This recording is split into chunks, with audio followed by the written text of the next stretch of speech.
What is the ninth consciousness? It's the same as Nam-myoho Renge-kyo, right? Yes, thanks. Nichiren Buddhism takes Shakyamuni, the practitioner of the true cause, as the object of devotion. Does everybody understand what he just said there? Don't freak out.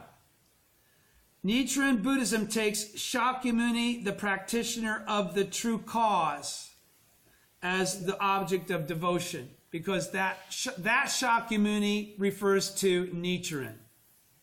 Do you understand that the Shakyamuni hidden in the depths of the lifespan chapter is not Shakyamuni of India? Yeah. We're calling that Shakyamuni because that's literally what it's written in the text being. But it's referring to the Buddha of beginningless time. This is the point. That's why Nichiren could divine from the depths Nam-myoho Renge-kyo and bring it forward. And say it's always been there. All right? Yeah. Okay. Nichiren Buddhism takes Shakyamuni, the practitioner of the true cause, as the object of devotion. This Shakyamuni is identified with Nichiren, the original Buddha of the latter day of the law. This is the principle of the remote past, is itself the latter day of the law. This is clear from such statements by Nichiren as the practice that Nichiren now carries out does not differ in the least from the conduct of the common mortal Shakyamuni at the stage of hearing the name and the words of the truth in the remote past. There is no difference of superior and inferior between Shakyamuni's practices in the remote past and Nichiren's practices today. Okay, everybody's with me? All right, so this at the first paragraph of 237. The stage of hearing the name of the words of the truth refers to someone who has embraced faith in the mystic law, right? It's the first of the 4 stages of faith. Okay, it's the same as the first stage of the 6 stages of practice, right?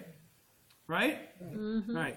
Nichikan explains that. We identify Shakyamuni. You see why I told you all that? Because then you're going like, well, who's Nichikan? what right has he got to clarify that? Okay? Now So now we know. Okay? Because we're going to see Nichikan mentioned a few times now.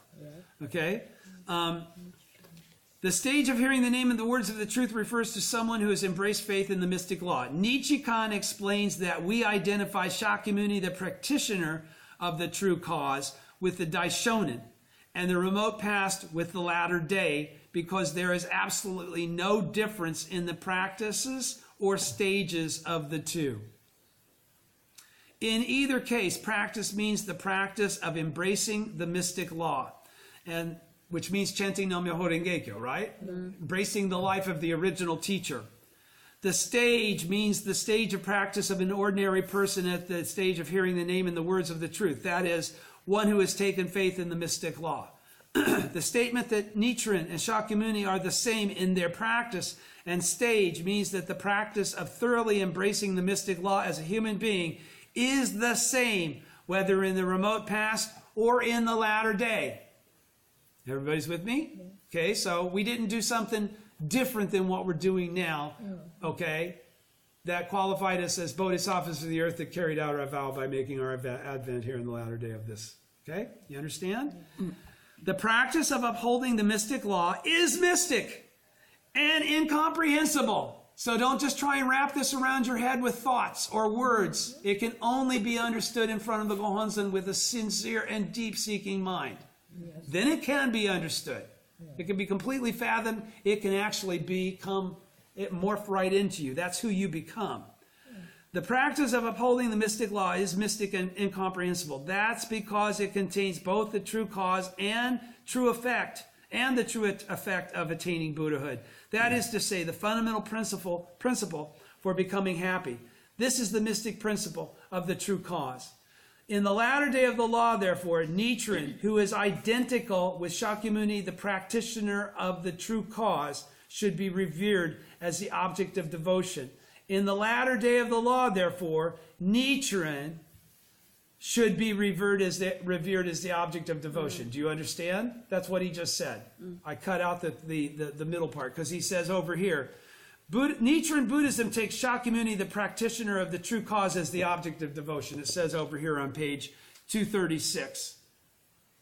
Right? And so I requalified it. It's the ending paragraph as well. He's saying it qualifies that when we talk about that as Shakyamuni, we're not really saying that's Shakyamuni. We're saying that's really Nichiren. In the latter day of the law, therefore, based on everything else I've already explained, Nichiren, who is identical with Shakyamuni, the practitioner of the true cause, who is identical, should be revered as the object of devotion. How are we doing on time? 10 more minutes. Okay. At the bottom of page 237, the practice of respecting others. What is the Bodhisattva way that Shakyamuni practiced in the remote past? What's this going to get into? I'll bet you anything. Who is the one that respected everybody? Who is the one that said he was, Shakyamuni said he was him in a previous lifetime? Who is the one that Nichiren says it was his practice that Nichiren based his practice upon? Never disparaging. Catherine, you're a Buddhist expert. You become a scholar. The practice of respecting others. What is the Bodhisattva way that Shakyamuni practiced in the remote past? It is indicated in part by the practice of Bodhisattva never disparaging. Bodhisattva never disparaging was Shakyamuni's name in a previous existence when he carried out Bodhisattva practices during a decadent age following the death of the Buddha Awesome Sound King. This story is described in the Lotus Sutra. Regarding Bodhisattva never disparaging, Nichiren says, the word I here refers to Shakyamuni Buddha when he was carrying out the true cause of his original enlightenment. This passage concerning how the Buddha originally practiced the Bodhisattva way refers to the practice of the Bodhisattva never disparaging. In other words, the practice of Bodhisattva never disparaging corresponds to the Bodhisattva way of Shakyamuni, the practitioner of the true cause. Corresponds to us as well. Whenever he met someone, Bodhisattva never disparaging would make a gesture of reverence to the person and exclaim, I have profound reverence for you. This was because he recognized that everyone could become a Buddha. His practice was based on feelings of the most profound sympathy for his fellow human beings. Respecting others. This is really key, guys. This is really, really key. Respecting others is the supreme practice for cultivating appreciation for life's dignity, your own as well. And it was an important part of the Bodhisattva way Shakyamuni practiced in the remote past. Bodhisattva never disparaging, single-mindedly persevered in his practice of respecting the dignity of life. He never slandered those people for beating him up, or hating him, or slandering him, calling him names, chasing him off. But he lived in a corrupt and impure age. People couldn't understand the nobility of his actions. Just like everybody that's noble would be attacked. Everybody that's noble would be hated by some other people, for sure. A defiled age is one in which the arrogant sneer of the truly great and shamelessly flaunt their own paltry wisdom. I obviously messed that up. But he lived in a corrupt and impure age. People couldn't understand the nobility of his action. A defiled age is one in which the arrogant sneer at the truly great and shamelessly flaunt their own paltry wisdom to make themselves appear greater than they are. Such foolish people persecute a person of justice who refuses to compromise his convictions. Don't compromise your convictions. There's no reason to. You're the Buddha. Buddhas don't compromise. People beat Bodhisattva never disparaging with staves and drove him away with stones. Under such circumstances, he adapted an interesting strategy. When he was driven off, he would retreat a little way, but would not leave. When he was out of reach of the sticks and stones and rocks, he would turn around and return to his practice of veneration, saying, I have profound reverence for you. Bodhisattva never disparaging was very flexible in his actions. He was neither submissive nor confrontational. He was not in the least cowardly, nor was he zealously heroic or motivated by a tragic spirit. In other words, he didn't rush back at them and let them just beat him until he was dead. Right? No. You can't teach people if you're dead. All right? Within his flexibility, he possessed great strength. He didn't run off because he was a coward. He ran off to keep them from killing him so that he could keep teaching them the law. Did he run off and split because they had abused him? No. He ran off until they couldn't hurt him and then continue. He never gave up. He never gave up. Within his flexibility, he possessed great strength. No matter how great the persecutions he encountered, he absolutely never wavered in his conviction. He never abandoned the philosophy in which he believed. He never backslid in his faith. In a sense, upholding the mystic law means to put one's conviction into practice. This became the cause for Bodhisattva never disparaging to attain Buddhahood, and he was later reborn as Shakyamuni Buddha. This practice of Bodhisattva never disparaging, gentle, persistent, and among the people, is the true cause for attaining Buddhahood. It seems to me, again, notice President Ikeda, when he's injecting his opinion, he always qualifies it. It seems to me that his practice must typify Shakyamuni's original practice of the Bodhisattva way in the remote past. It seems to me. President Ikeda offers that supposition. The practice of discussing and praising the mystic law among people deepens an individual's own faith in the law and ultimately enables him or her to attain the true effect of Buddhahood. Practice is itself mystic. President Makaguchi said, just as people who don't have daily lives won't understand the principles of daily life, those who lead lives of medium or minor good cannot possibly understand the way of life of great good. Unless people practice, they cannot possibly cherish true faith. Only when we carry out Bodhisattva practice can we understand true faith. Only if we practice can we comprehend the profound significance and manifest the immeasurable benefit of faith.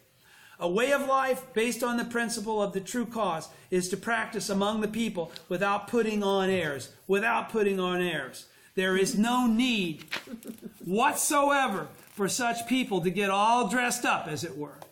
Honest and straightforward, they give others peace of mind and plant the seeds of happiness in others' hearts through their unaffected actions. This is the Bodhisattva practice of the true cause. Nichiren is the Buddha of the mystic principle of the true cause. Even though he was the original Buddha, he always practiced the Bodhisattva way as an ordinary person. From start to finish, he struggled as a common mortal.